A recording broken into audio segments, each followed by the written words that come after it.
My parents always favored my sister over me, so I cut them off. A year later, I'm engaged, and my dad's shocking apology has me torn. I, 28F, have always felt like the black sheep in my family. My older sister Kimberly, 32F, was the golden child growing up. Perfect grades, athletic achievements, and our parents' undivided attention. I was the awkward, shy kid who struggled to fit in at school and never seemed to measure up at home. Our parents, especially our dad, 60M, always made it clear that Kimberly was their favorite. They'd praise her endlessly while criticizing everything I did. If I got a B on a test, they'd ask why it wasn't an A. If I won second place in a competition, they'd wonder why I couldn't get first like Kimberly always did. Growing up, I remember countless incidents that highlighted this favoritism. When I was 8, I spent weeks working on a science fair project about plant growth. I was so proud of my little bean sprouts and the colorful poster I'd made. But when the day came to present it at school, my parents didn't even show up. They were at Kimberly's soccer tournament instead. I stood there alone, fighting back tears as other kids' parents took pictures and congratulated them. Kimberly, on the other hand, could do no wrong in their eyes. When she was 16, she got caught shoplifting makeup from the mall. Instead of punishing her, our parents made excuses about peer pressure and teen rebellion. They even bought her the makeup she'd tried to steal so she wouldn't feel the need to do it again. If I'd done something like that, I'm sure I would have been grounded for life. The worst part was how Kimberly would join in on putting me down. She'd make snide comments about my appearance or social life, knowing our parents would laugh it off as sisterly teasing. Once when I was 13, she convinced me to sneak out to a party with her. When we got caught, she told our parents it was all my idea and I'd pressured her into it. I was grounded for a month while Kimberly got off with just a stern talking to. That incident was particularly painful because it was one of the rare times Kimberly had actually invited me to do something with her. I thought maybe we were finally bonding as sisters, but it turned out she just wanted a scapegoat in case things went wrong. After that, I stopped trying to connect with her altogether. As we got older, the favoritism became even more blatant. Our parents paid for Kimberly's entire college education at an Ivy League school, while I had to take out loans for State University. They bought her a car for her 18th birthday. I got a card with $50. Every holiday and family gathering centered around Kimberly's accomplishments and milestones. I still remember my high school graduation. I'd worked hard to be named valedictorian, something neither of my parents had achieved. I thought maybe finally they'd be proud of me. But during my speech, I looked out into the audience and saw my mom on her phone and my dad checking his watch. Later, when my friends' families were taking photos and celebrating, my parents rushed me to leave early because Kimberly had a dance recital that evening. Despite all this, I tried so hard to win their approval. I pushed myself to excel in academics since sports were Kimberly's domain. I joined every club and volunteered countless hours, hoping they'd notice my dedication. But nothing was ever good enough. I graduated with honors and landed a great job at a prestigious marketing firm, but they barely acknowledged it. Meanwhile, they threw Kimberly a huge party when she got a promotion at work. It was like I was invisible. There was one time I thought things might change. When I was 22, I won a national award for a marketing campaign I'd developed. It was a big deal in my industry, and I was even interviewed on a local news station.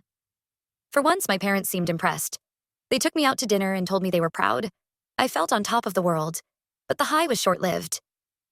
At dinner, the conversation quickly turned to Kimberly's recent engagement and wedding plans. My mom spent the rest of the evening showing me photos of wedding dresses on her phone and talking about flower arrangements. My award was forgotten, just another fleeting moment where I'd foolishly hoped for their lasting approval. The final straw came last month at a family dinner. Kimberly announced she was pregnant with her first child.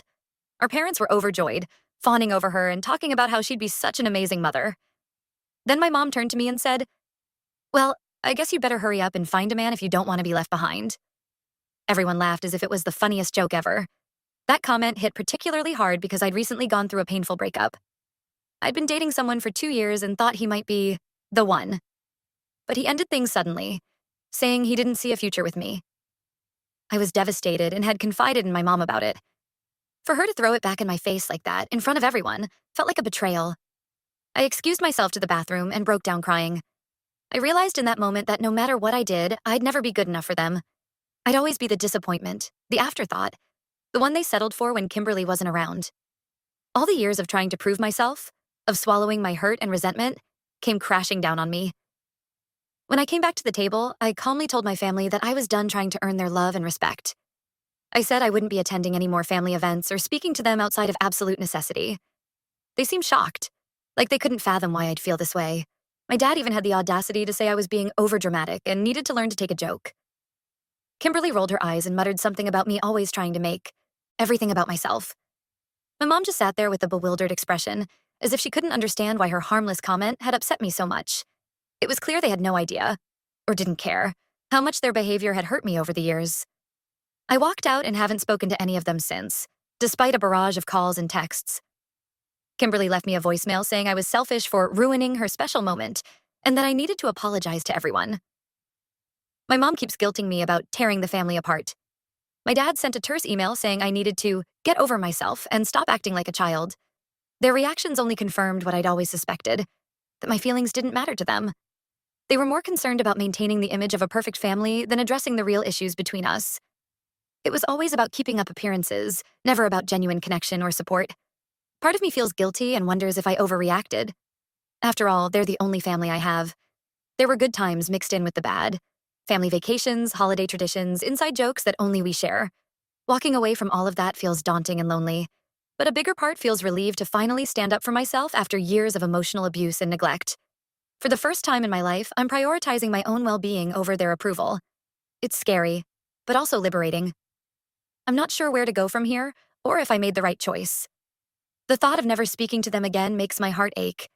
But the thought of going back to that dynamic, of always feeling less than and unworthy, is even more painful. Am I the asshole for cutting off my family? Should I have tried harder to work things out? Or was this the only way to break free from a toxic pattern? I'm lost and could use some outside perspective on this situation. Update 1. It's been about 2 months since I cut contact with my family, and a lot has happened. I want to thank everyone for their supportive comments on my original post. Reading your responses helped me feel validated in my decision and gave me the strength to stick to my boundaries. In the weeks following our falling out, my family's attempts to contact me intensified. My parents left increasingly angry voicemails demanding I stop this childish behavior and threatening to show up at my apartment. Kimberly bombarded me with passive-aggressive texts about how I was tearing the family apart and breaking Mom and Dad's hearts. One particularly hurtful message from Kimberly stood out. She wrote, "I don't know why you're always so jealous of me. It's not my fault Mom and Dad love me more. Maybe if you tried harder to be more like me, they'd actually want you around." Reading those words felt like a punch to the gut, but it also reinforced why I needed to distance myself from their toxicity. I stayed firm in my no-contact stance, which seemed to drive them even crazier. My mom started leaving tearful voicemails about how she couldn't sleep at night worrying about me. My dad's messages became more threatening, saying things like, "You can't hide from your family forever. We'll find you eventually." Their behavior brought up a lot of painful childhood memories. I remembered how they'd use similar tactics whenever I tried to assert myself or set boundaries as a kid. They'd guilt-trip me or make vague threats until I gave in and did what they wanted. It was a pattern I'd lived with for so long that I'd almost forgotten how manipulative it was. Things came to a head about 3 weeks ago when I came home from work to find my parents and Kimberly waiting outside my building. I was shocked. They live over 2 hours away and had never visited me before. The fact that they'd driven all that way uninvited felt like a huge violation of my boundaries. As soon as they saw me, they started in on the guilt trips and accusations. My mom was crying dramatically about how I was killing her by pushing them away. My dad kept demanding to know who had poisoned me against the family. Kimberly just stood there with a smug look, occasionally chiming in about how unreasonable I was being. I refused to engage and told them calmly but firmly to leave. When they wouldn't budge, I warned them I'd call the police if they didn't go. My dad scoffed and said, "You wouldn't dare call the cops on your own family." So I pulled out my phone and dialed 911 right in front of them. The look on their faces when they realized I was serious is something I'll never forget. My mom's tears dried up instantly, replaced by a look of shock and anger. My dad's face turned red, and for a moment I was afraid he might actually try to grab my phone. Kimberly's smug expression faltered, replaced by something that almost looked like respect. They left in a huff before the police arrived, but not before my mom wailed about how I was dead to her, and my dad growled that I'd regret this. Kimberly didn't say anything, just gave me a long, unreadable look before following our parents to the car. I was shaken up after the confrontation, but also felt weirdly empowered. For the first time, I'd stood my ground against their manipulation tactics. I'd always been the peacekeeper in the family, the one who gave in to keep everyone happy. Standing up to them like that felt both terrifying and exhilarating. I decided to take some additional steps to protect myself, including changing my phone number and locking down my social media. I also informed my boss and coworkers about the situation, just in case my family tried to show up at my workplace. A few days later, I got an email from my aunt, my mom's sister, saying the family was very concerned about my erratic behavior and urging me to seek professional help. Reading between the lines, it was clear my parents had spun some story about me having a mental breakdown or something. It hurt to realize they'd rather paint me as crazy than acknowledge their own role in our dysfunctional relationship. But it also didn't surprise me. They'd always been masters at rewriting history to suit their narrative. I wrote back to my aunt explaining my side of things. The years of favoritism, emotional abuse, and neglect I'd endured. I told her about specific incidents, like the science fair and my high school graduation. I explained how their constant criticism and comparison to Kimberly had eroded my self-esteem over the years. My aunt's response surprised me. She said she'd always suspected things weren't great between my parents and me, but she had no idea how bad it really was. She apologized for not seeing it sooner and offered her support if I needed anything. It was a small gesture, but it meant so much to finally have a family member validate my experiences. My aunt and I have been talking more regularly, and it's been healing to build a relationship with her as an adult. She shared some insights into my mom's own childhood and the family dynamics that might have contributed to her behavior. As for the rest of my family, I'm still maintaining no contact. I've been working with a therapist to process everything and set healthy boundaries. It's been hard, especially during holidays and other times when I'm acutely aware of their absence in my life. There are days when I miss them terribly and question my decision. I miss our family game nights, the inside jokes we shared, the comfort of having people who've known me my whole life. But then I remind myself of all the pain and hurt that came with those good moments, and I know I made the right choice for my mental health. I'm slowly building a support network of friends who feel more like family than my biological relatives ever did. I'm rediscovering hobbies and interests I'd abandoned because my parents didn't approve. For the first time in my life, I'm starting to figure out who I am outside of my family's expectations. I'm not sure what the future holds, but for now, I'm focused on taking care of myself and building a life filled with people who truly care about me. Thank you all again for your support during this difficult time. Update 2. It's been about 6 months since my last update, and I wanted to share some recent developments.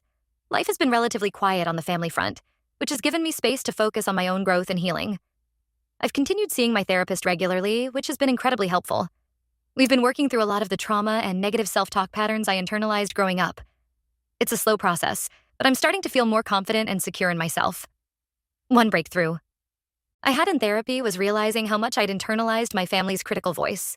I would constantly put myself down or second-guess my decisions, hearing my parents' disapproval even when they weren't around. Learning to recognize and challenge those thoughts has been a game-changer for me.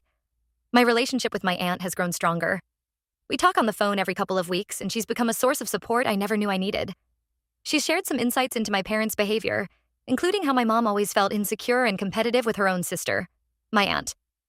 It's helped me understand the generational nature of the dysfunction in our family. Through these conversations, I've started to piece together a fuller picture of my family history.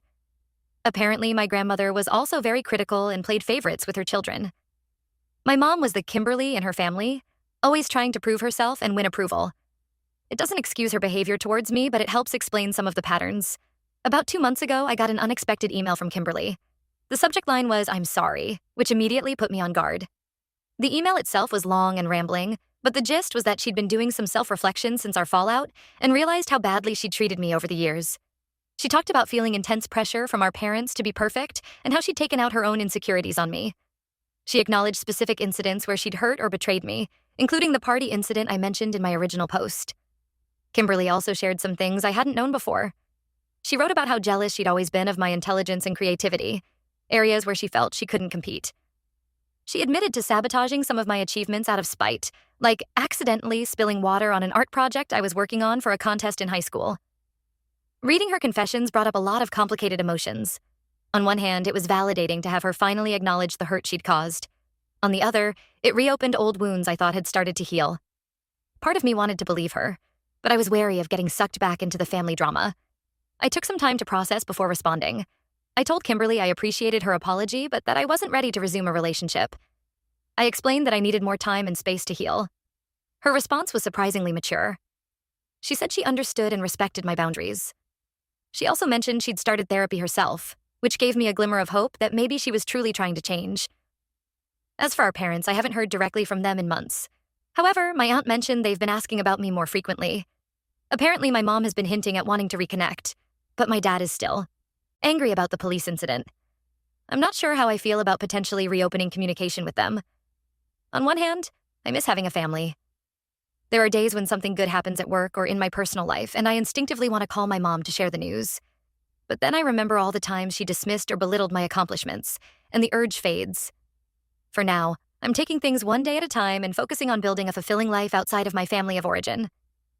I've been investing more time in friendships and even started dating someone new. It feels good to surround myself with people who appreciate me for who I am, not who they want me to be. I've also been exploring hobbies and interests that I'd previously abandoned because my family didn't approve. I've taken up painting again, something I loved as a child but gave up because my parents said it wasn't a practical use of my time. It's been incredibly therapeutic to express myself creatively without fear of criticism. As I continue on this journey of self-discovery and healing, I'm learning to trust my own judgment and value my own happiness. It's a process, and there are still days when I struggle with guilt or self-doubt. But overall, I feel like I'm moving in a positive direction. I'm cautiously optimistic about the future, but I know I have a long way to go in my healing journey. The idea of reconciling with my family still feels daunting, and I'm not sure if it will ever happen. For now, I'm focusing on building a life that feels authentic and fulfilling to me, regardless of their approval. Thank you all for your continued support and advice throughout this process. It's been a comfort to know I'm not alone in dealing with family issues like these. Update 3. It's been just over a year since my original post, and I wanted to provide one final update. A lot has changed in the past few months, both in my personal life and with my family situation. The biggest news is that I got engaged last month to my boyfriend, Alex. We've been together for about 8 months now, and he's been incredibly supportive throughout my ongoing family issues. He understands my boundaries and respects my decisions regarding my family. When we got engaged, I faced a difficult decision about whether to inform my family. After much deliberation and discussion with my therapist, I decided to send a brief email to my parents and Kimberly, letting them know about the engagement. I made it clear that this wasn't an invitation to reconnect, but rather me extending a courtesy to inform them of a major life event. The responses I received were mixed. Kimberly sent back a polite congratulations, which felt genuine. My mom replied with a long, emotional email about how happy she was for me and how much she missed me. My dad didn't respond at all. A few weeks later, I received a handwritten letter from my dad. It was unlike anything I'd ever received from him before. He apologized for his behavior over the years, admitting that he'd been unfair in his treatment of me compared to Kimberly. He acknowledged specific instances where he'd hurt me and took responsibility for his actions. The letter also revealed that he'd started attending therapy himself, which shocked me. He wrote about realizing how his own upbringing had influenced his parenting style and how he wanted to break that cycle. He expressed a desire to make amends and rebuild our relationship, but also said he would respect my boundaries if I wasn't ready. I was overwhelmed by the letter and unsure how to respond. Part of me was touched by his apparent sincerity, while another part remained skeptical after years of disappointment. I took some time to process before drafting a response. I thanked him for the apology and told him I appreciated his efforts to change. However, I also made it clear that while I was open to the possibility of slowly rebuilding our relationship, it would take time and consistent effort on his part. I set some clear boundaries about communication and expectations going forward. As for my mom and Kimberly, I've had a few brief, cordial exchanges with them, but haven't fully reopened communication. I'm taking things very slowly and being cautious about letting them back into my life. Planning my wedding has brought up a lot of complicated emotions. There's a part of me that wishes I could have the traditional family experience. Shopping for a wedding dress with my mom, having my dad walk me down the aisle. But I know that fantasy doesn't align with the reality of our relationship. Alex and I are planning a small, intimate ceremony with just our closest friends. My aunt will be there, which means a lot to me. We're creating new traditions and making the day about us, not about meeting anyone else's expectations. Looking back on the past year, I'm amazed at how much has changed. I've grown so much as a person and learned to prioritize my own well-being. While the situation with my family remains complicated, I feel more equipped to handle it now. I don't know what the future holds for my relationships with my parents and sister. There's still a long road ahead if we're going to repair the damage of the past. But I'm hopeful that with continued therapy and open communication, we might be able to build healthier relationships, even if they look different from what I once imagined. For now, I'm focusing on my upcoming marriage and the family Alex and I hope to create together. I'm committed to breaking the cycle of favoritism and emotional manipulation, ensuring that any children we have feel unconditionally loved and supported. Thank you all for your support throughout this journey. Your advice and encouragement have meant more than you know.